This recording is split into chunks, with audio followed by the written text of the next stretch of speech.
Welcome to the deep dive. Today we're uncorking something special. Not just wine, but really a kind of liquid history, a story in a bottle. We're taking a journey right to the heart of France. Mm-hmm. Get ready for French Enotourism, decoding the soul of the vineyards. France, it's the birthplace of quality wine, right? A Yeah. global epicenter. Absolutely. But it's more than just famous names. There's this incredible diversity. Exactly. And that's what we want to explore today. What makes it so special? Well, our mission here is really to get you beyond just, opening the bottle. We want to connect you with the land, the history, the actual people behind the wine. Think of this as your shortcut to getting truly informed, those key nuggets of knowledge. Right. To make that next glass, or maybe even a trip, really meaningful. Precisely. And at the very center of it all, the real heart of French wine, is this concept, terroir. Terroir. I've heard that word a lot. And it's often misunderstood. It's not just about the place, the geography. It's much more holistic. Imagine this intricate weave. Mm-hmm. You've got the geography, shore slopes, rivers, altitude, Mm-hmm. then the climate, the microclimate, rain, temperature, Yeah. and the soil, definitely. Yeah. Minerals, water retention, all that. But then the key ingredient, the human touch. Savoir-faire, they call it? Savoir-faire, the know-how. Exactly. Choosing the right grape, managing the vineyard just so, the winemaking traditions. It's why in Burgundy, for example, you can have two vineyards side by side, practically touching. And they produce totally different wines. Totally different wines, Okay. each one telling the story of its tiny patch of earth. It's fascinating. And what a story. We're talking ancient Celts, Romans bringing in their tech, right up to today's really complex rules. It's quite a history. It really is. So here's the plan for today. We'll lay some groundwork first, a bit of history, some tasting tips to get you started. Then we're off. A whirlwind tour of the iconic French wine regions. See what makes them pick. And we'll wrap it up with practical tips for maybe planning your own wine adventure. Sounds perfect. Because understanding terroir, fundamentally, it's about learning to listen, to hear the story the land is telling through that wine. Turning every sip into a journey. I like that. Exactly. Okay, let's dig into those deep roots then. French viticulture. The Celts had vines, but things really took off with the Romans, right? Around the 2nd century BC. They were transformative. It wasn't just conquest. They brought serious agricultural upgrades, systematic pruning, these lever presses for juice, More efficient. way more efficient, and a large amphorae for storage and trade. Wine became central to Roman life, socially, economically. And that knowledge didn't just vanish when Rome fell. Not at all. During the Middle Ages, it was the monastic orders, Benedictines, Cistercians, who became the keepers of this knowledge. And they were incredibly meticulous observers.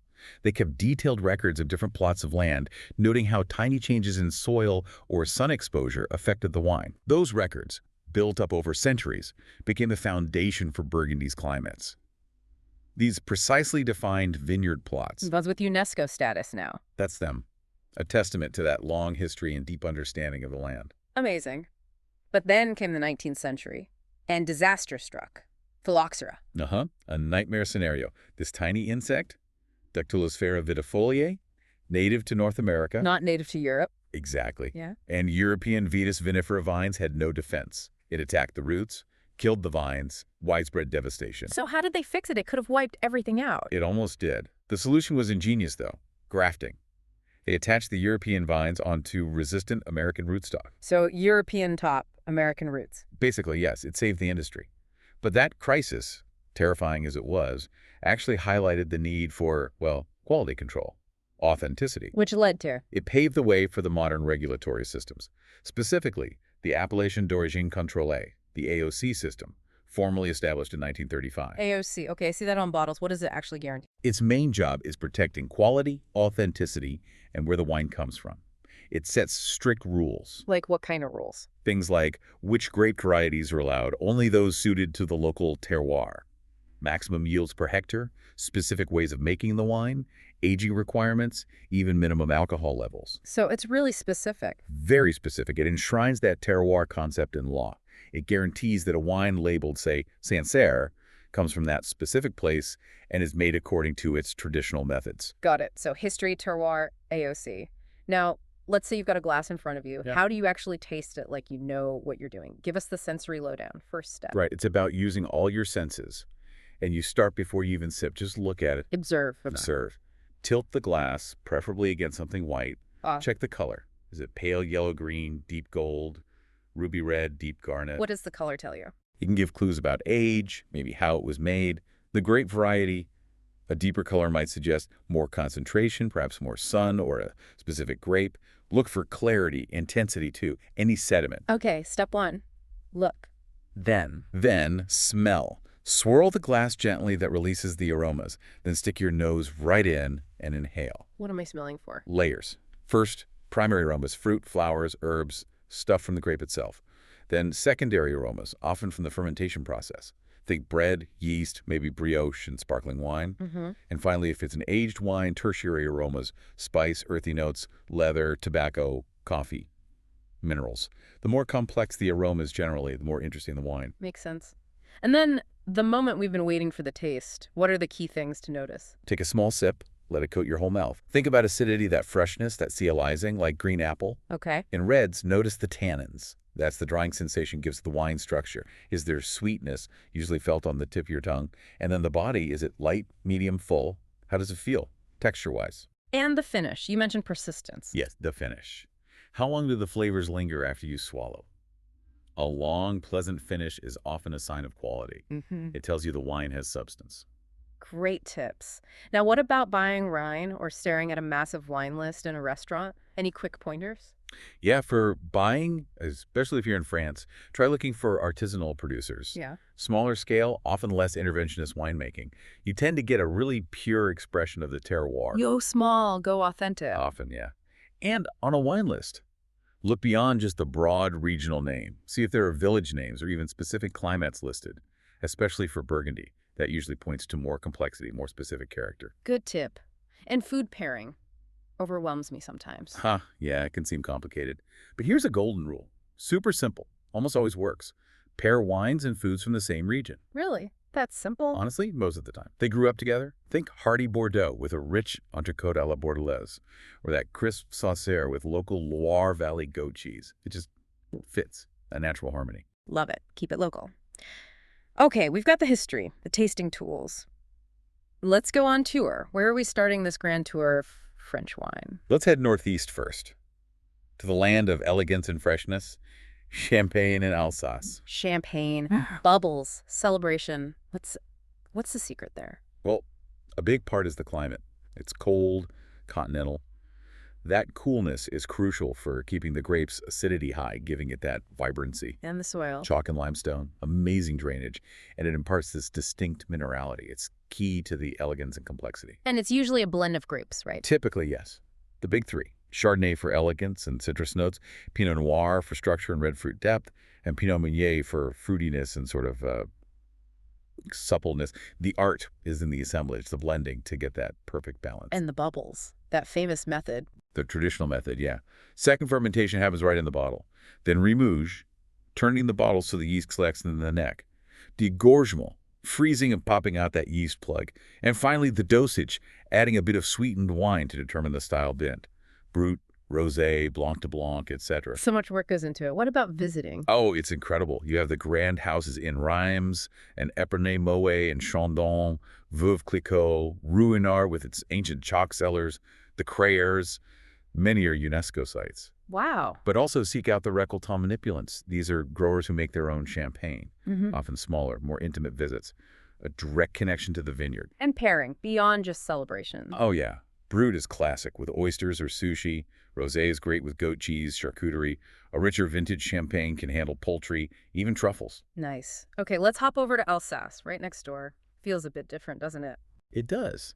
It has this unique Franco-Germanic culture. You see the architecture, the food, and the wine.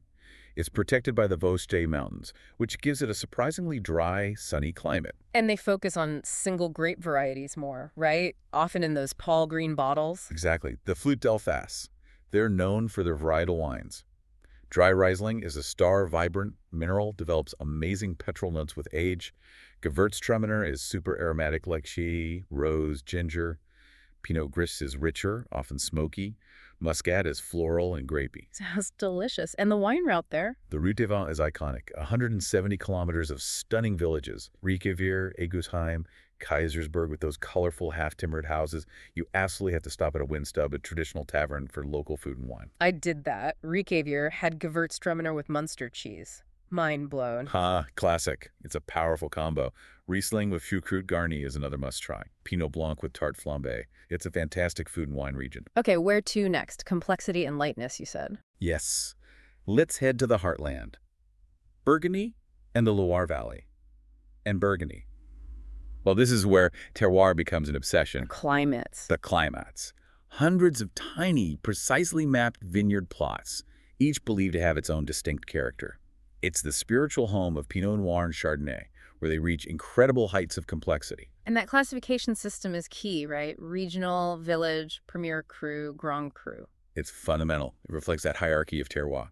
The Côte de Nuits is legendary for Pinot Noir, the Côte de Beaune for a world-class Chardonnay, Chablis up north for that steely, unoaked Chardonnay grown on Kimmeridgian limestone.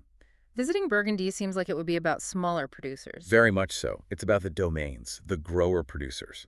Visiting them, you can sometimes taste wines from adjacent plots and really perceive those subtle differences the monks started mapping centuries ago. Places like Maison Louis Jadot in Beaune offer great tours, or the historic Château du Clos de Vougeot. And the ultimate, almost mythical one, Domaine de la Romanée-Conti. The pinnacle. Almost impossible to visit, but its existence speaks volumes about Burgundy's dedication to unique terroir. And food-wise, classic pairings. Rich, earthy pairings. Pinot Noir with coq au vin, boeuf bourguignon, strong cheeses like époisses, Chardonnays with seafood, group fish, chicken and cream sauce. Simple but perfect. Lovely. Now let's flip down the Loire, the Garden of France, castles and wine. It's stunning. UNESCO World Heritage Site. The river shapes everything, creating incredible diversity along its length. The wines often have this bright acidity, this lightness. Sauvignon Blanc, country in Sancerre. Definitely. Sancerre and Pouilly-Fumé are famous for Sauvignon Blanc, grassy, citrusy, flinty notes. Yeah. But head east to Vouvray, and it's all about Chenin Blanc. Dry, off-dry, lusciously sweet thanks to noble rot, even sparkling. Noble rot. That's the good fungus. That's the one. Botrytis cinerea. It concentrates the sugars and flavors in the grape, creating amazing sweet wines like in Côte du Léon too. Then you have Chinon, focusing on Cabernet Franc, earthy, red fruits, sometimes a hint of green pepper. And Muscadet near the Atlantic, perfect seafood wine, often aged sur l'ail for extra texture. So much variety. And the castles are a big draw too. Absolutely. Chambord, Chenonceau, they're magnificent. Plus, many wineries have these amazing underground cellars, caves carved into the local tuffeau limestone. Places like Château de Brézé have whole underground networks. Domaine Huet and Vouvray is a benchmark for Chenin Blanc, practicing biodynamics. And pairings, that goat cheese and Sancerre rule again. It's a classic for a reason. River fish with Muscadet is another winner. The lighter reds from Chinon are great with charcuterie or simple grilled meats. Okay, southwards now. To wines of structure and sun. Bordeaux first, the big one. Bordeaux, world capital, synonymous with powerful, age-worthy reds. The key here is often the assemblage, the artful blending of grapes. And it's divided, right? Left bank, right bank. Exactly, by the Gironde estuary.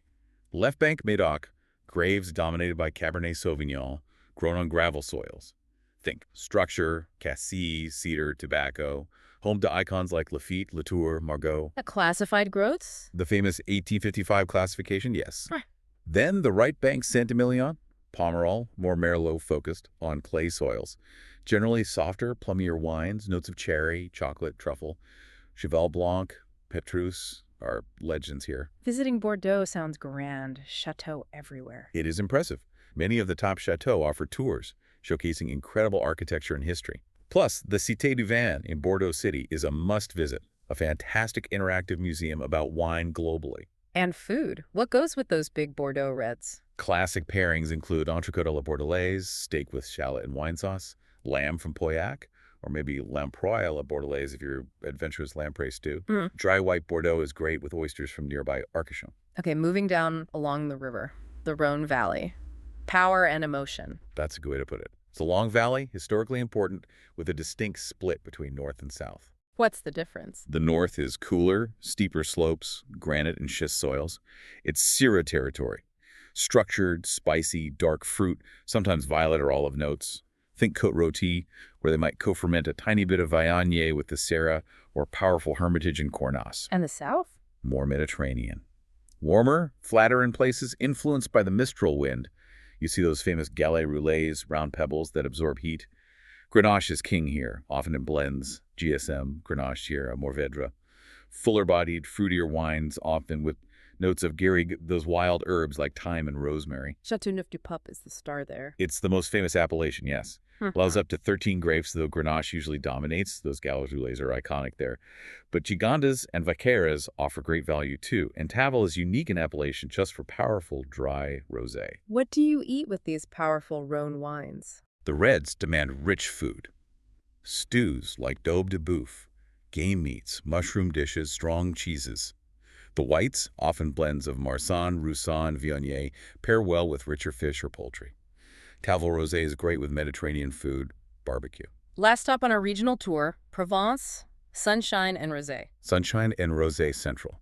Provence really sets the global standard for that pale, dry, aromatic style of rosé. It's all about brief contact with the red grape skins. What makes the terroir good for rosé? Lots of sun, obviously, but also the Mediterranean breezes, which help keep freshness. The soils vary, but grapes like Grenache, Cinsault, and Mourvèdre thrive. And visiting Provence sounds relaxing. It embodies that southern French lifestyle. Think lavender fields, vineyard picnics, relaxing by the pool at a beautiful Maz, a traditional farmhouse. The Route Rosé is lovely. Many places offer cooking classes, too. And the rosé pairs with? Everything Provençal, bouillabaisse, fish stew, ratatouille, fresh salads, grilled seafood, tapenade, local goat cheeses.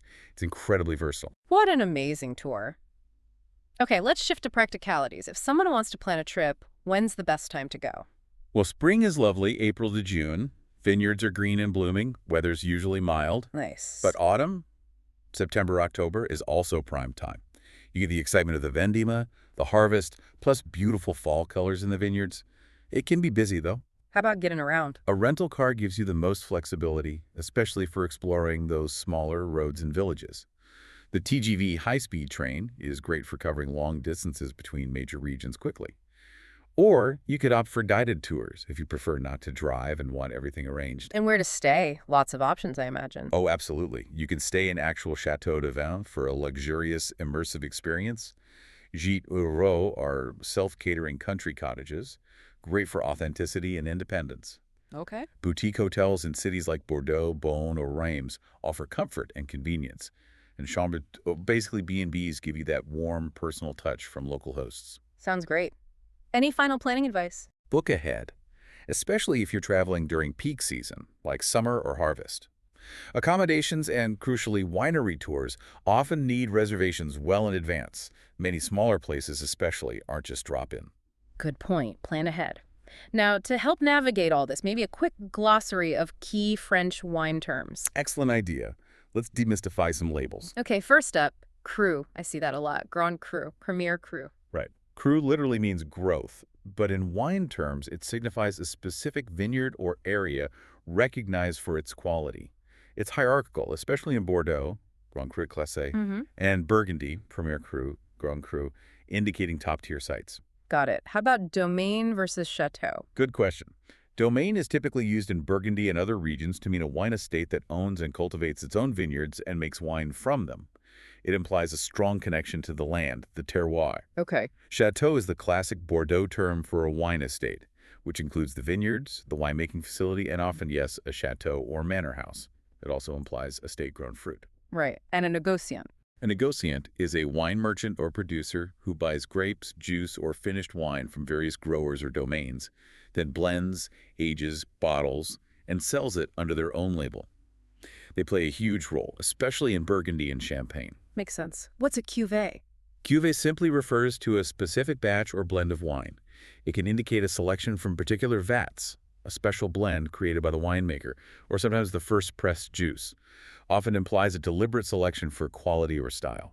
And the vigneron. The vigneron. That's the wine grower, the person who cultivates the vines, the artisan in the vineyard, really, the soul of the operation. Love that. Finally, millésime. Millésime is simply the French word for vintage, meaning the year the grapes were harvested.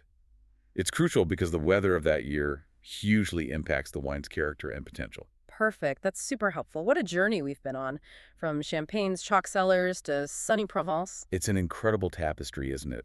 The sheer diversity across France. yet each region with such a strong identity. And the common thread through it all seems to be that terroir, that history, that human passion.